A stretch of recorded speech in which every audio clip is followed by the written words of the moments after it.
आदरणीय दोस्तों और भक्तों, एक ऐसा समय था जब धर्म परिवर्तन ज़बरदस्ती करा दिया जाता था।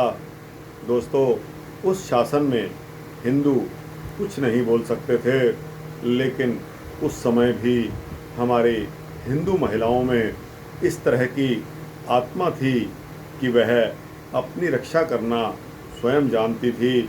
दोस्तों, कभी कभी ऐसे हालात में इंसान मजबूर तो हो जाता है, लेकिन इस तरह के उदाहरण भी हैं कि आज की जो पीढ़ी है वह गर्म खरोशी में दूसरे लड़कों से धर्म के बाहर जाकर शादी कर लेती हैं, जिसका नतीजा अच्छा नहीं होता। जिसका नतीजा यह होता है कि उनकी देह, उनका श्वास, उनका पूरा का पूरा जीवन समाप्त हो जाता है। तो दोस्तों, इसी तरह का एक और उदाहरण मैं आपके समक्ष रख रहा हूँ, जो कि मानवा का है।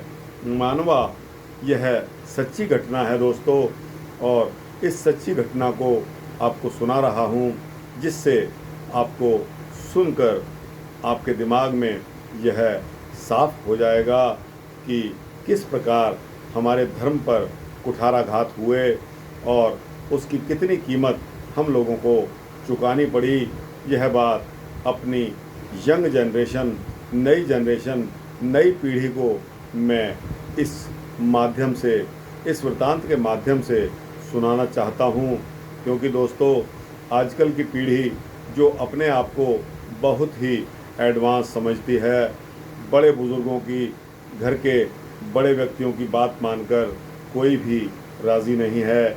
उनको आगाह करना चाहता हूँ कि यह वृत्तांत सिर्फ उनके लिए है जो यह सोच रहे हैं कि उनका प्रेमी बहुत कुछ उनके ऊपर कुर्बान करता है, उसको घुमाने ले जाता है, लेकिन वह हिंदू नहीं है।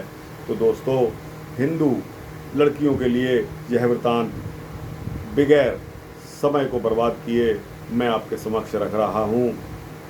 यह घटना सूरत यानी कि महाराष्ट्र की है। सूरत में उन दिनों नवाब का शासन था। वह अब से लगभग 200 वर्ष पहले की बात है। नवाब ने सुना कि सूरत के नगर सेठ के पास बहुत अधिक धन है, तो वह बिना कोई सूचना दिए एक दिन उनके घर पहुंच गया। उन दिनों मुसलमान नवाबों के लिए यह एक साधारण बात हुआ करती थी।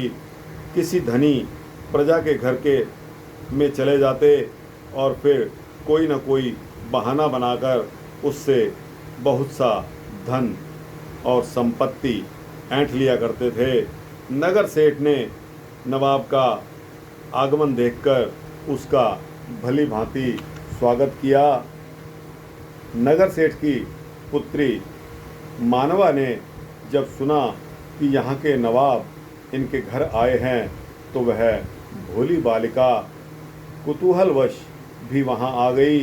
मानवा बहुत ही सुंदर थी।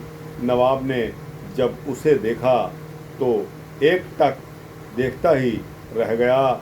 इस प्रकार नवाब को अपनी ओर घूर घूर कर देखते हुए मानवा घर के भीतर चली गई। नवाब ने वहाँ तो नगर सेठ से केवल उस लड़की का नाम ही पूछा, लेकिन जब लौटकर अपने महल में पहुँचा तो उसने सिपाही भेजकर नगर सेठ को अपने यहाँ बुलवा लिया और उनके आने पर बोला, आपकी लड़की को मैं अपनी बेगम बनाना चाहता हूँ। आप मेरी बात पर विश्वास करेंगे और मान लेंगे तो दरबार में आपको बहुत बड़ा पद मिल जाएगा। यदि आप मेरी बात नहीं मानेंगे तो आपका सारा धन लूट लिया जाएगा, आपको कैद में डाल दिया जाएगा और फिर आपकी लड़की को तो मैं किसी भी तरह पकड़कर मंगवा ही लूँगा। नगर सेठ बेचारे क्या करते, उनके पास इसका कोई विकल्प ना था। नवाब कह रहा था, मेरी बात माने बिना अब तुम यहाँ से बाहर भी नहीं जा सकते।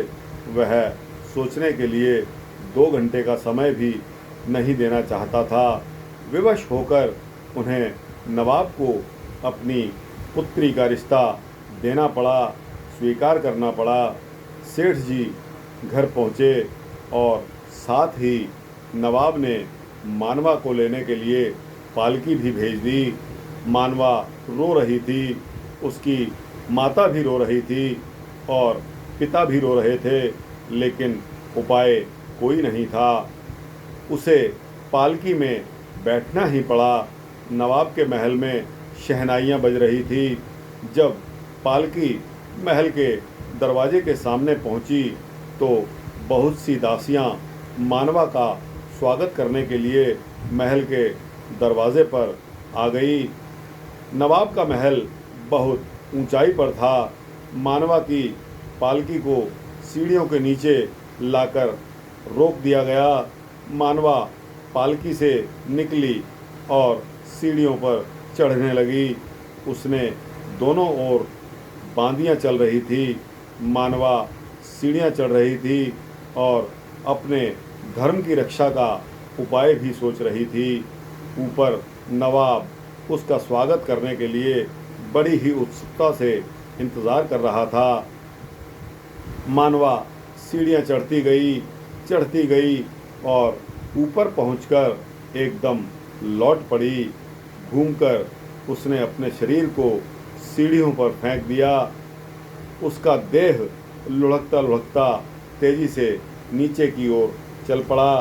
सभी शहनाइयाँ बंद हो गई, बांदियाँ भौचक्की रह गई। नवाब पागल की तरह सीढ़ियों से दौड़ता हुआ उतरने लगा, मानवा को पकड़ने के लिए, बचाने के लिए। जब मानवा शरीर पृथ्वी पर पहुंच गया, मानवा की आत्मा उससे पहले ही स्वर्ग चली गई थी। नवाब तनिक ही पीछे सीढ़ियों पर से दौड़ता हुआ वहां आया, लेकिन अब उसकी भी हिम्मत नहीं थी कि उस पवित्र बालिका की देह को चिता पर जाने से रोक देता।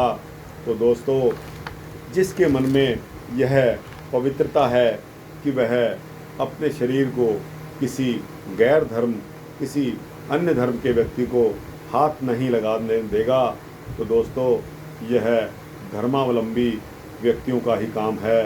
तो दोस्तों और भक्तों, अपनी बच्चियों को, अपनी लड़कियों को इसी तरह का उपदेश देकर, उनको संकल्प लेकर, उनको किसी तरह दृढ़ संकल्प में बांधिए कि किसी और धर्म में शादी करने की बजाय वो अपने ही हिंदू धर्म में शादी करें तो ही अच्छा रहेगा। दोस्तों, इसी तरह मानवा ने, दूसरा उदाहरण मैंने आपको दिया, पिछला उदाहरण मेरे पिछले वृतांत भगवती के इसी तरह के उदाहरण से मिलता है। यह रही वीर बालिकाओं की कहानी। दोस्तों, कितनी सुंदर, कितनी अच्छी सोच रही इन बालिकाओं की। बेशक इन्होंने अपने प्राण गंवा दिए, लेकिन किसी अन्य धर्म के व्यक्ति के पास ये नहीं गई। यह पूरा का पूरा हमारा हिंदू समाज इनको प्रणाम करता है। इनकी गाथा को, वीर बालिकाओं की इस पुस्तक जो कि गोरखपुर प्रेस द्वारा छापी गई है, इसमें इन बालिकाओं के वर्णन मिलते हैं। दोस्तों, यह सच्ची घटना है, यह पूर्ण रूप से विश्वास करने लायक है। और दोस्तों, मैं आपसे हाथ जोड़कर यह विनती करूंगा कि अपनी बच्चियों को, अपनी लड़कियों को इसी प्रकार की शिक्षा दें और हिंदू धर्म इसी से फलता फूलता रहे। जय श्री राम, जय श्री कृष्ण। अगर यह वृतांत अच्छा लगा हो तो इसको लाइक और शेयर करके अपने जैसे ज़रूरतमंद लोगों को, जिज्ञासुओं को, भक्तों को भेजिए।